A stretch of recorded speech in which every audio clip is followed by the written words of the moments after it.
বাংলাদেশের প্রভাবশালী ক্ষমতাচ্যুত সাবেক প্রধানমন্ত্রী শেখ হাসিনার ভাগ্যে জুটল না কোরবানির এক টুকরো গরুর মাংস। গত ৫ই আগস্ট এক গণঅভ্যুত্থানের মাধ্যমে ভারতে পালিয়ে যান শেখ হাসিনা।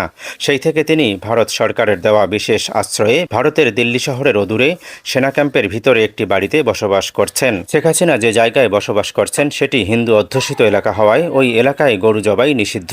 এমনকি ওইসব এলাকার কোনো হোটেল মোটেলেও গোমাংস রাখা নিষিদ্ধ।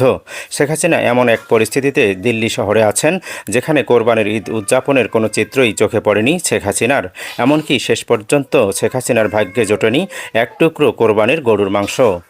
বাংলাদেশের প্রভাবশালী ক্ষমতাচ্যুত সাবেক প্রধানমন্ত্রী শেখ হাসিনার ভাগ্যে জুটল না কোরবানির এক টুকরো গরুর মাংস। গত ৫ই আগস্ট এক গণঅভ্যুত্থানের মাধ্যমে ভারতে পালিয়ে যান শেখ হাসিনা। সেই থেকে তিনি ভারত সরকারের দেওয়া বিশেষ আশ্রয়ে ভারতের দিল্লি শহরের অদূরে সেনা ক্যাম্পের ভিতরে একটি বাড়িতে বসবাস করছেন। শেখ হাসিনা যে জায়গায় বসবাস করছেন সেটি হিন্দু অধ্যুষিত এলাকা হওয়ায় ওই এলাকায় গরু জবাই নিষিদ্ধ। এমনকি ওইসব এলাকার কোনো হোটেল মোটেলেও গোমাংস রাখা নিষিদ্ধ।